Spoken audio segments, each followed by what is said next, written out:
a trophy. Welcome to another episode, another fine, crafted, artisanal episode of Midlife Krisis. Yeah, artisanal like the delicious breads we ate from our favorite baker at Del Taco. Now I know why you were looking at a thesaurus 10 minutes ago. Well, I try to keep my That's your word of the day. my verbastics nice and sharp. Welcome. It's been a minute since you and I have been here in the dojo, it has. providing, I'll say, gainful and insightful knowledge. A couple things, little areas of housekeeping I'd love to get into. First and foremost, we have launched this program officially on Spotify. For those of you that don't know, Spotify, which this was me until we actually started doing this thing. But I didn't know that Spotify was audio and video, but turns out it is. But the other cool feature about it, which people who pay for YouTube can do this too. I am not one of those people because I'm cheap, as the record will reflect. Both of us. Yeah. But with Spotify, you can watch our shit on there as you do here on YouTube, or you can turn that screen off and just listen to us.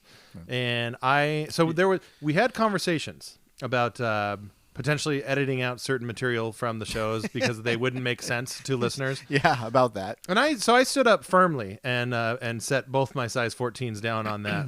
I want them in because it's confusing and it makes people go like, what is happening? Let's actually tune in and look at this thing. So those are there.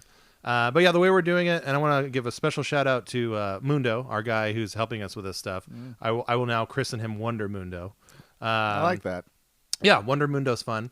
But he's out there doing the Spotify stuff for us, and pretty soon he will be doing social media sites, which is something that I tried to do at the beginning of this project and then quickly realized I've aged out of. But Wonder Mundo has not. Wonder Mundo has not. He's crisp. He's fresh off the vine and can handle this kind of stuff.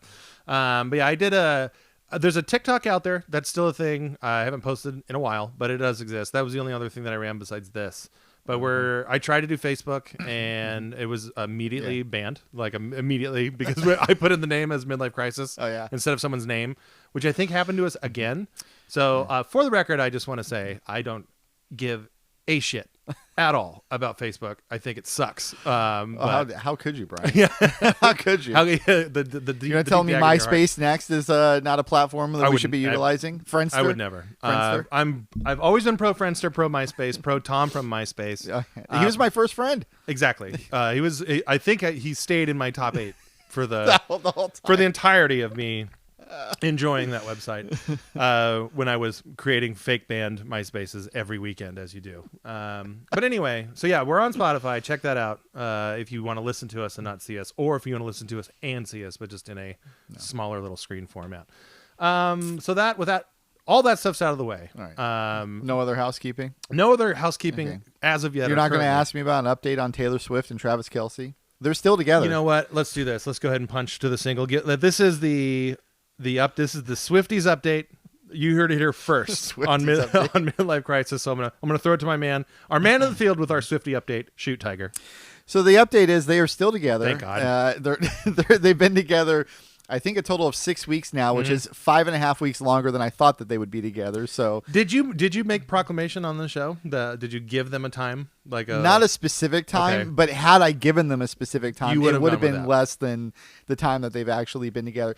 If they make it, so we're recording this in late November. Yes. If they make it to I'll say Valentine's Day. Okay, so that's 3 months. That's important. That would be, I think, her longest relationship ever. Maybe his too. Okay. And that'll be reason for us to do another episode on it. So. Well, you heard that here first. That's a verbal contract and a commitment. We're going to go ahead and check in on this relationship. We do a Valentine's episode of Midlife Krisis. A Valentine's Day chubby cherub shout out episode to that budding, loving relationship that I think both of them, honestly, I think they both deserve it. But really, if you just want to know for yourself, just turn on ESPN at any hour of the day, and there will be plenty of Taylor Swift coverage for you there. Do you? Okay, so...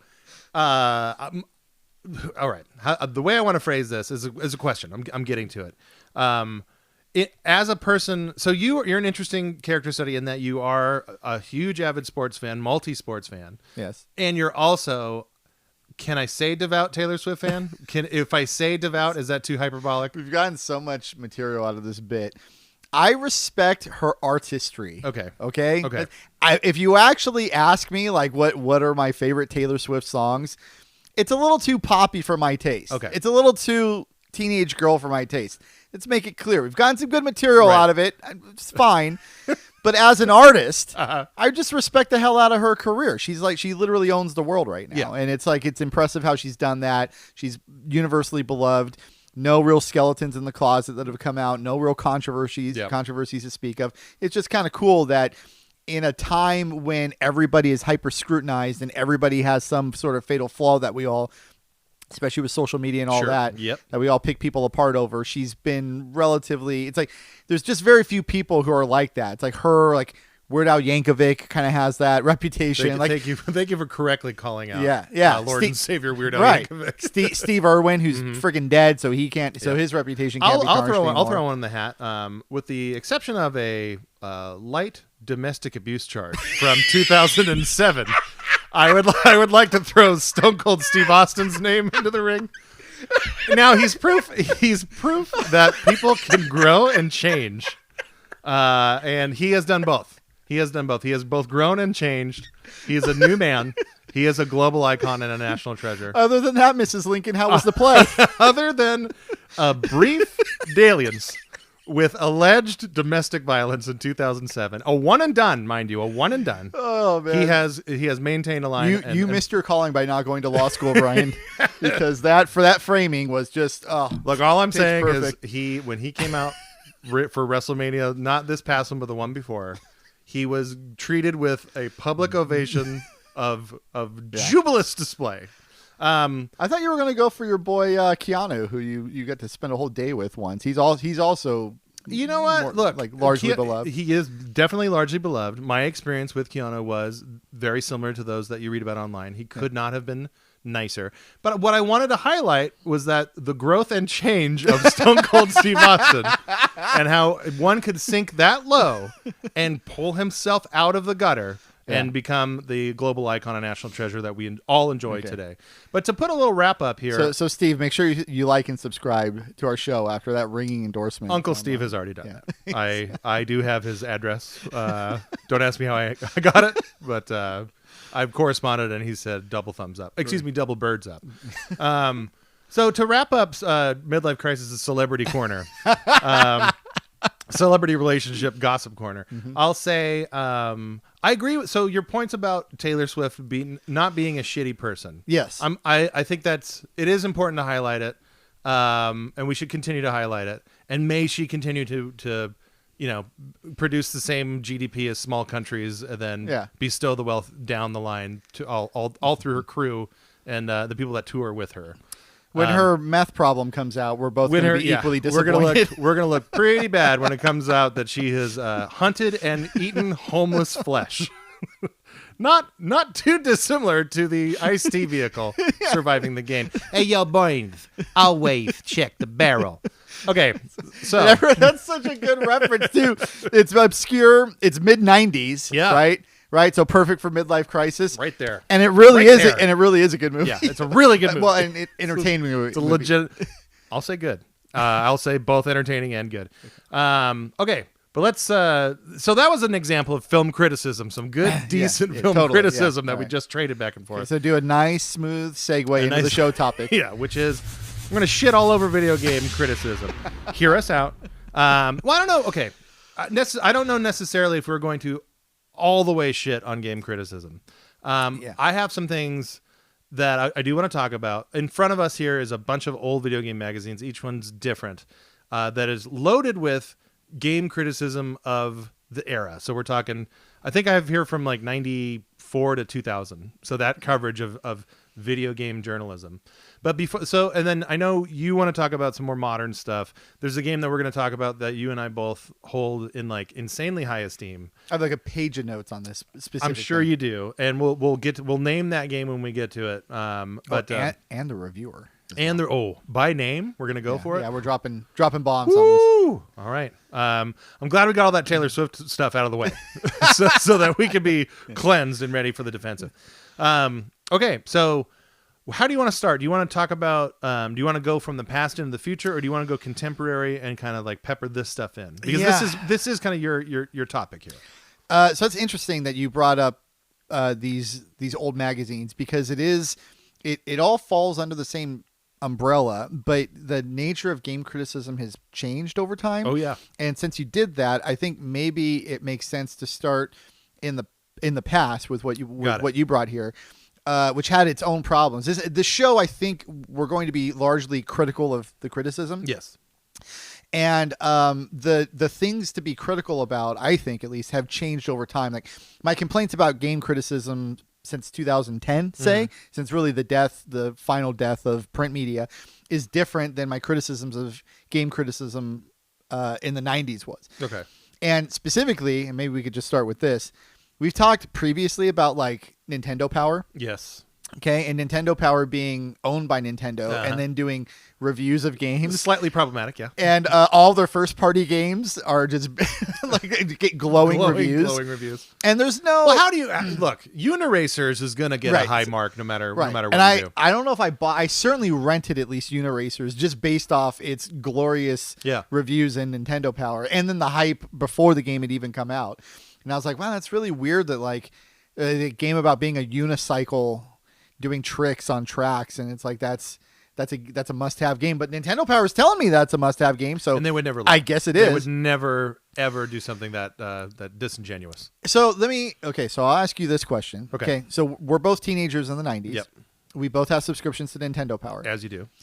Is it reasonable? Nintendo Power was owned by Nintendo. Mm-hmm. It wouldn't have been very difficult to know that. I don't know if you and I had the wherewithal to think about that at the time. Yeah, I knew that fire was hot. So by that powerful deductive reasoning, I did know that Nintendo owned Nintendo Power. Okay. Yeah. But then the next step is that there might be a conflict of interest between the magazine that owns, or the company that owns the magazine also owning the video game. So when you would read a review of a video game and the review in Nintendo Power is a glowing review, did you stop to think like, well, maybe it's only a glowing review because they're trying to drive sales because the company that owns the magazine also owns the game? So obviously no.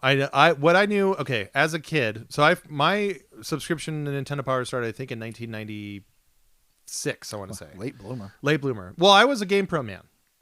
Still am a Game Pro man. Why not both? I was both, but we'll get into that. That's why I have this giant stack of magazines here. But so to answer your question, I knew that Nintendo owned Nintendo Power.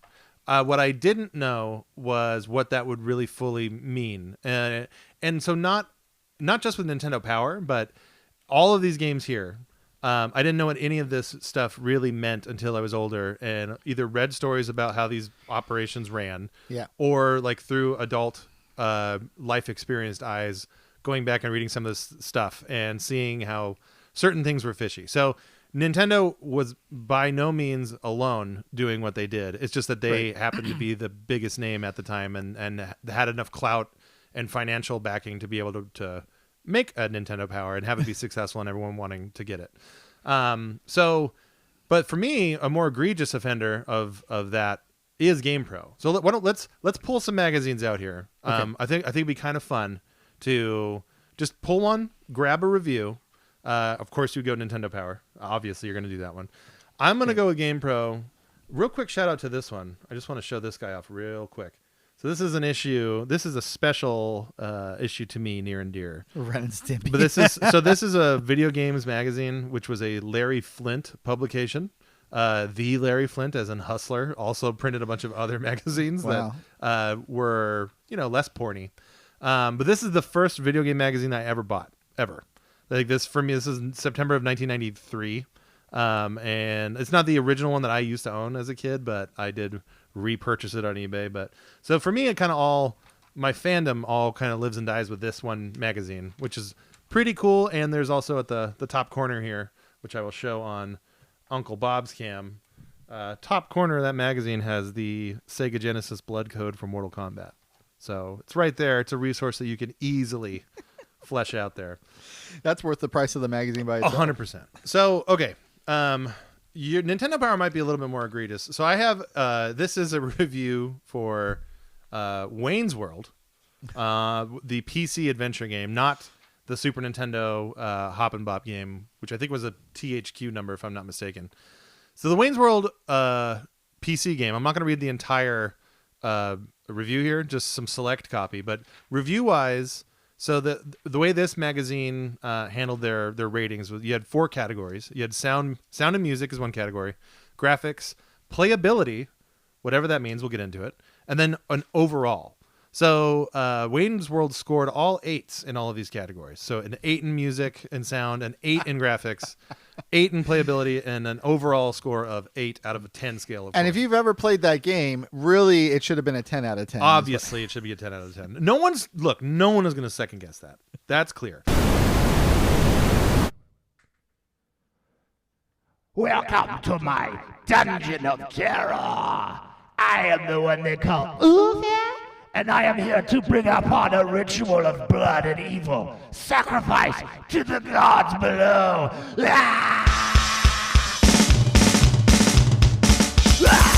Wait.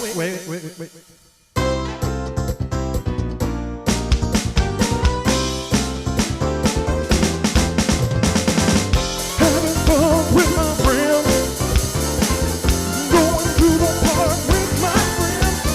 Blood and evil, blood and evil, hanging out and loving the devil. Me and my crew know what to do. Hey! Hey!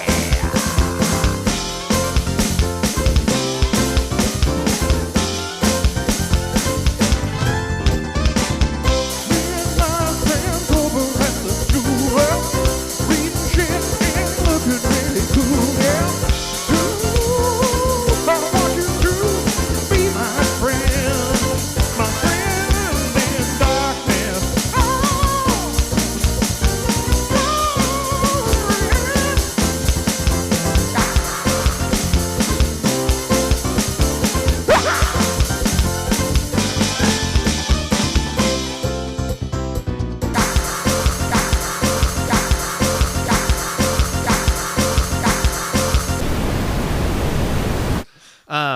But so here is an excerpt from this review.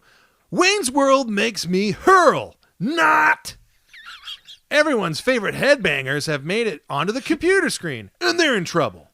Seems there's a money crunch at the Aurora City Mall, and the mayor is going to cut off local access cable unless Wayne and Garth can come up with 50 grand in the next 3 days, or they'll be taken off the air. So obviously, that's the peak of games journalism. And it was all downhill after this. Okay, so we need Bear Telecom to fund an investigative journalistic endeavor. Okay.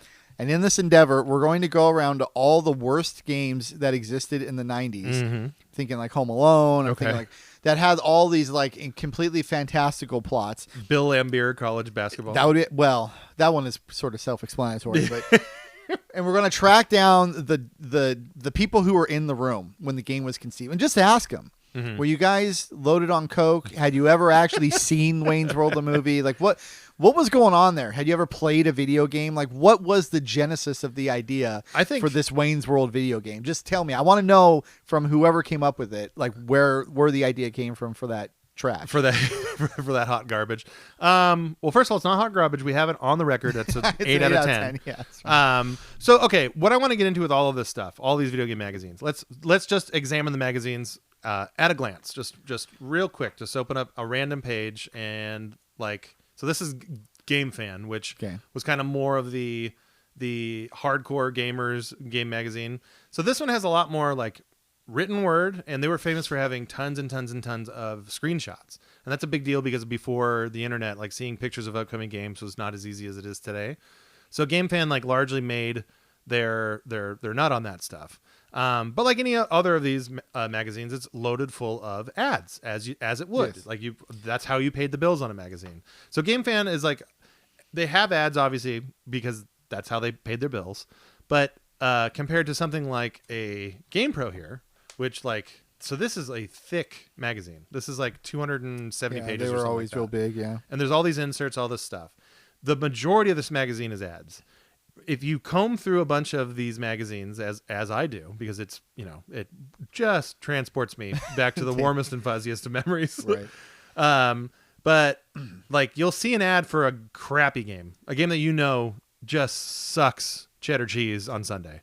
So it'll be like Bubsy, right? And then like there's like an ad of like a 2-page spread of Bubsy, and then you look at the review in the same magazine, and oddly enough, this advertiser who spent however much money it cost for like a 2-page full ad, like their game got a really good review. Turns out, and so that's kind of the story of these old game magazines. Is that so? When you're a kid and you obsess over this stuff and you have no other access, I know I didn't. Like I didn't have the internet in my house until like about 1999. Even if you did have the internet was in its infancy. Yeah, exactly. So like this was kind of the window to the video games industry if you were a hardcore fan of this stuff, which obviously we both were. Print magazines and trips to grocery stores was just it's a hand in glove fit. Yes, It's chocolate and peanut butter. Go ahead, Mom. You go buy actual chocolate and peanut butter. Yeah.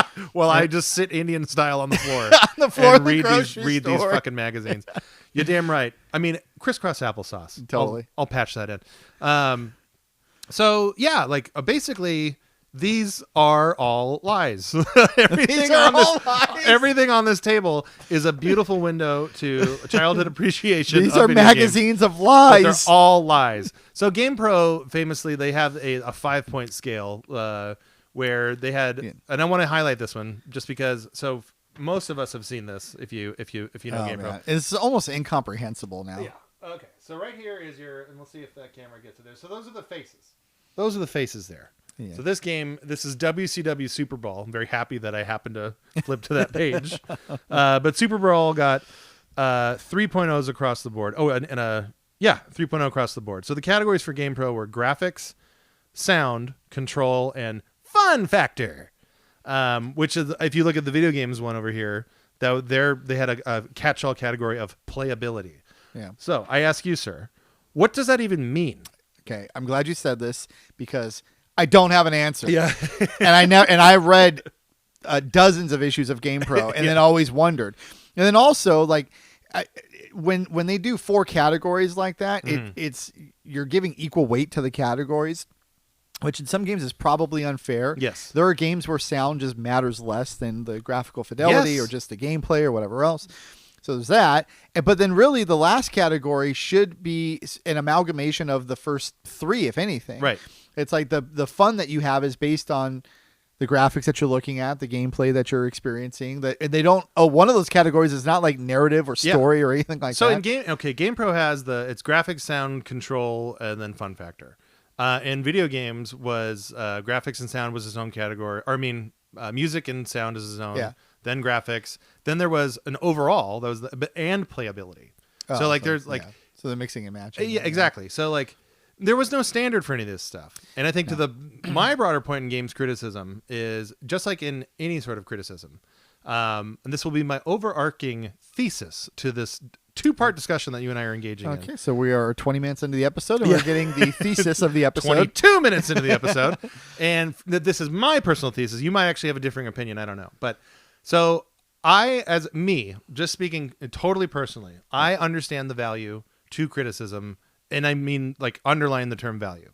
If you don't have a bunch of funny money to throw around on video games, there's nothing inherently wrong, with soliciting other people's opinions on spending your money. That's the whole point, I think, of games criticism. Trusted people's opinions. People's opinions. However, when it comes to my specific tastes and my personal opinions about something that I've spent my entire life enjoying, which is video games, there's a lot of times where I will have a shared opinion with I'm replaying Grand Theft Auto 4 right now.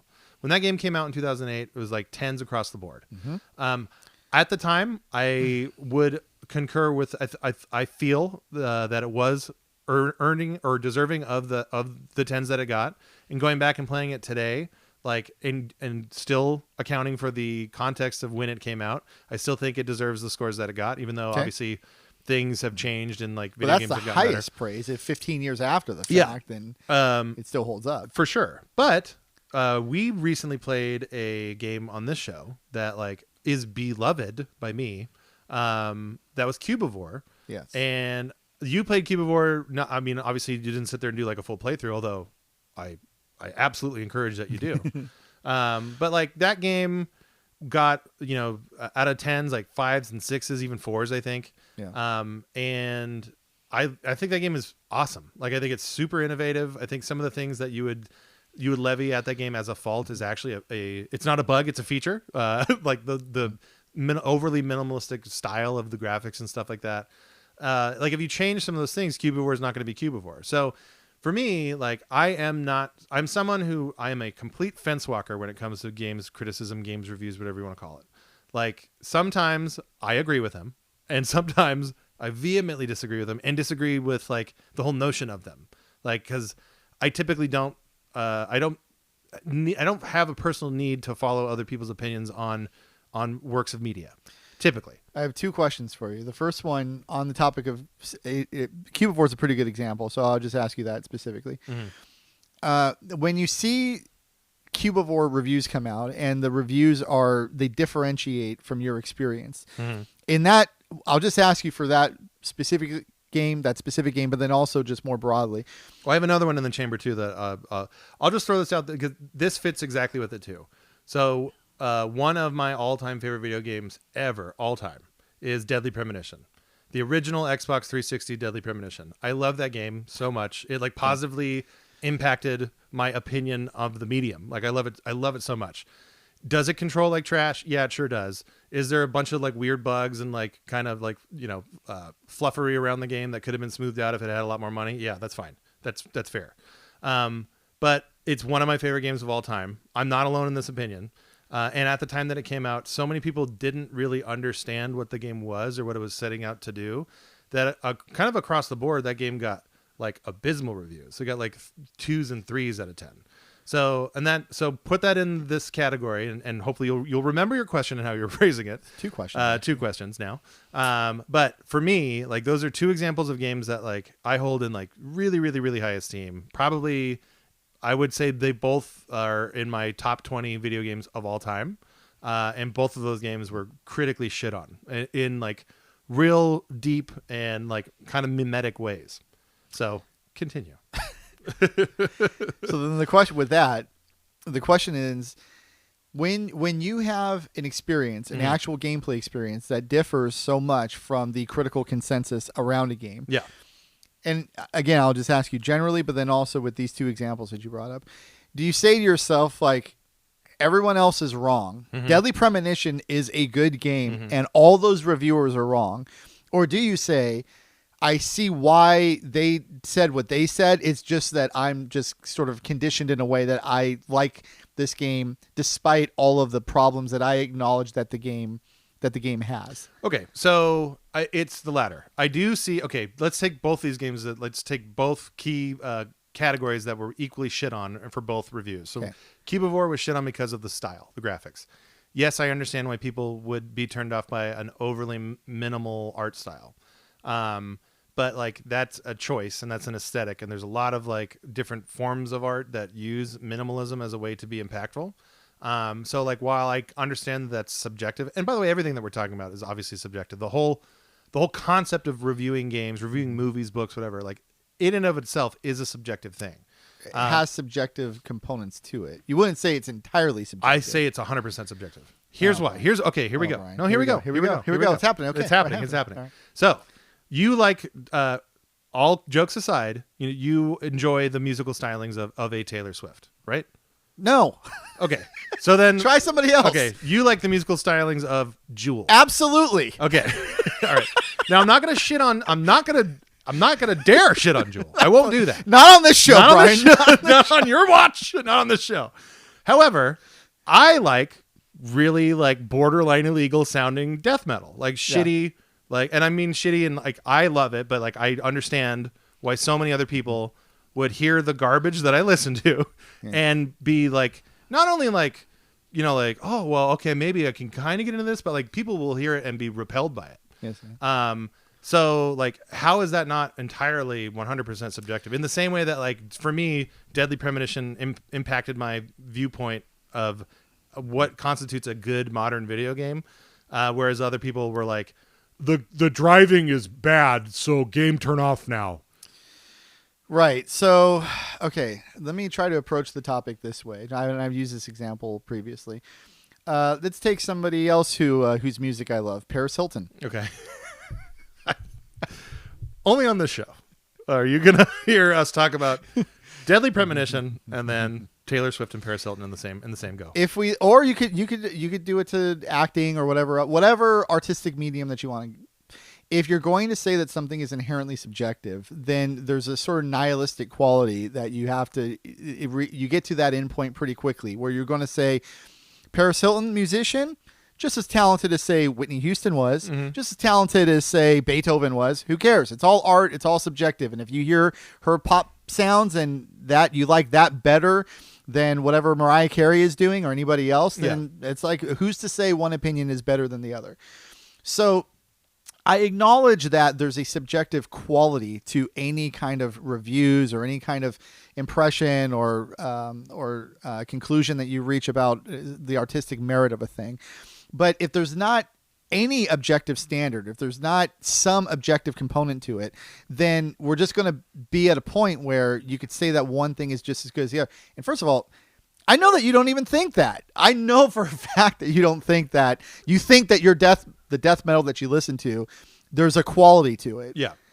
And you might, I think that there's certain music that I could play for you that you would say is objectively less good than the music that you listen to. Yeah. Okay.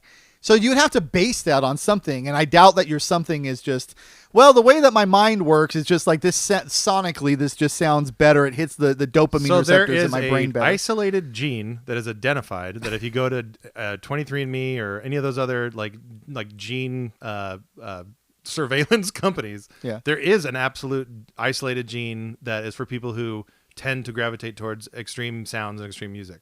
Like that's a thing that's studied. And so I this is a legit anecdote. This is all real, what I'm about to tell you. So I have liked that kind of music for a long time, and I'll try to get off. We'll get back to video games in a second, or maybe several seconds. But so I have a cousin who I haven't met since I was like a young child, maybe like 5 or 6. There was a lot of division in my family, and there was some permanent disownings and that kind of a thing. But through social media, this is several years ago, like I had seen that cousin, that very same cousin, who was like head to toe decked out in like death metal patches and like all this stuff.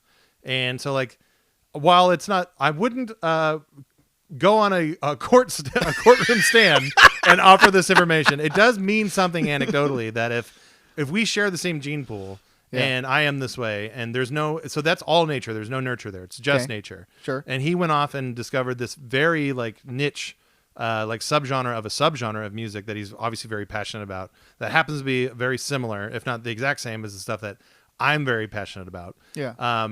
Like there's something to be said about that. Now, but to your point about like, well, you can play some music that, and this is where we should get off of music because it does become an apples oranges thing. But so. Let's compare 1993's Cannibal Corpse with Whitney Houston. Okay.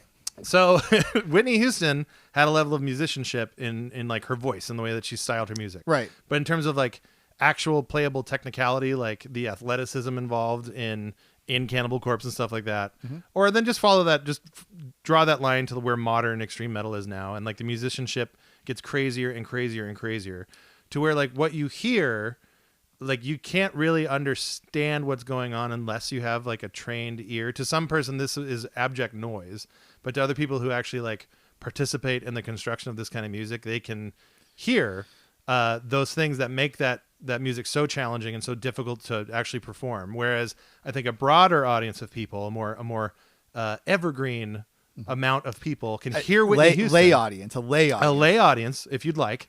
Would hear a Whitney Houston, and it's easier for that larger base of people to identify what makes Whitney Houston good versus what makes Cannibal Corpse good. Couldn't agree more. And I will boil that back down to video games in the same breath of saying a lot more people would see Deadly Premonition and think that game is a buggy mess that's not really fun to play.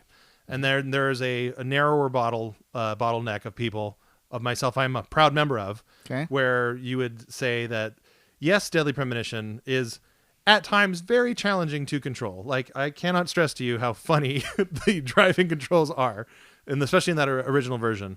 But I love that game so much and what it set out to do, and it affected me so much that like I almost want the shitty driving control to be a part of the experience. Like, it becomes a part of the experience for me. In the same breath as like a lot of people are critical of the Shenmue games. The biggest criticism probably would be like the shoddy voice acting. Objectively, it doesn't compare to like the Last of Us quality of performance, right? Okay. But if you remove that shitty voice acting from Shenmue, it no longer becomes Shenmue. And so that a thing that people find fault in, myself and others find that particular thing to be not a fault at all, but more of like an enhancement of the same thing. Okay, so that was a lot to unpack. Okay, so first, I will pivot back to music, but only for 5 seconds. Okay, fair enough. To say that I think your Whitney Houston Cannibal Corpse argument is actually pretty sound. However, what if instead we take out Cannibal Corpse and we put back in my girl Paris Hilton? And now we're comparing Whitney Houston to Paris Hilton. Yes. So do you think that there's a difference in talent and musicianship there between those two? Like, the obvious answer is yes, right? Yeah, there has to of be. course. So when I'm trying to advocate for an objective component of a subjective thing, that's sort of what I'm getting to. I don't want to live in a world where somebody's liking of Paris Hilton can be said to be of the same artistry, or Paris Hilton can be said of the same artistry as Whitney Houston or any other acclaimed singer. I want us to say like, hey, look, you can like your Cannibal Corpse, no problem. Maybe you're wired for that. Maybe you're not wired for that, and you just grew up listening to it because your older brother listened to it, whatever. And I can like Whitney Houston. Sure. I love Whitney Houston. But we can at least agree that between Whitney Houston and Paris Hilton, or between Cannibal Corpse and then that band down the street in the garage who's never going to go anywhere, that there is a talent difference that shows itself in the final product, that we can say that at least within this genre, this one thing is better than this other thing. Okay, so that's subjectivity versus objectivity. Now, going back to video games and Deadly Premonition, this is a very, very interesting argument that you make, because it's one that I can respect while not at all subscribing to myself. Because what you're saying is that there are sort of flaws in a game that just sort of add to the charm of the game, or the holistic experience of the game, or just the entire game. It wouldn't be the same thing if it didn't have this quirky component to it. Exactly. Yes. And I sort of agree with that conceptually. It's just, first of all, I never played Deadly Premonition, so in that specific example, I just can't relate at all. But it's strange for me to consider that really that the argument that you're making is like, if you fix this problem with the game actually wouldn't be as beloved by me. So they did fix that. In the case of the bad driving controls, they did fix it ish. Like, did a director's cut where that was one of the many quality of life things that they improved. Yeah. And like, I'm not just saying this to like aid in my argument. I'm saying this as a Deadly Premonition fan, and like there are other people who like share the same sentiment. But like, I genuinely missed not having the terrible driving controls. There's parts in the game, and let's wrap up a part one here. And then we're going to come back and more, because I think we've kind of really inadvertently discovered like the true core of this talk here. Could be. But yeah, you're driving a long distance in that game, and if you breathe on that analog stick, it just goes completely out of control haywire. And it's okay. The movie The Room is entertaining, right? It's an entertaining. I knew we would get here. But it's not conventionally entertaining. And to your point of like, you don't want to live in a world where you need to have like some sort of baseline acceptance of like, we all agree that this is the line of decency in terms of quality. Yeah. Like, and things need to be north of this line for you to appreciate them. I would argue that entertainment is entertainment, and that if you are getting feelings of entertainment in whatever way you get them, they are equal to, even if it's accidental. Which in the case of The Room, it absolutely is, right? Yes. And so much so that like once Tommy Wiseau realized that like how people reacted to the movie, he like kind of went back and rebranded it as like a dark comedy. Yeah.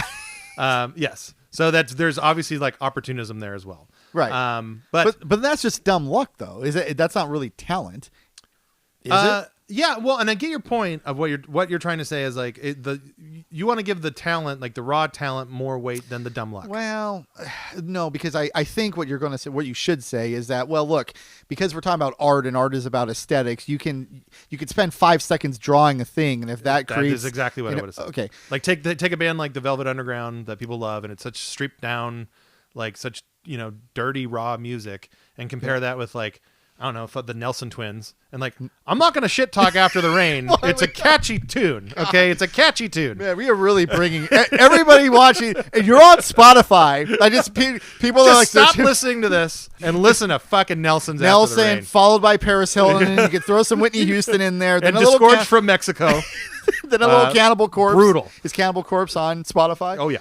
Biggest death metal. They're Jim Carrey's favorite band. They're the biggest death metal band in the world. With an endorsement like that.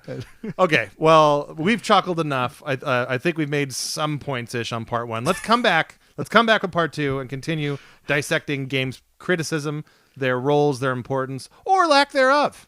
Right. Or lack thereof. Come on back. Okay.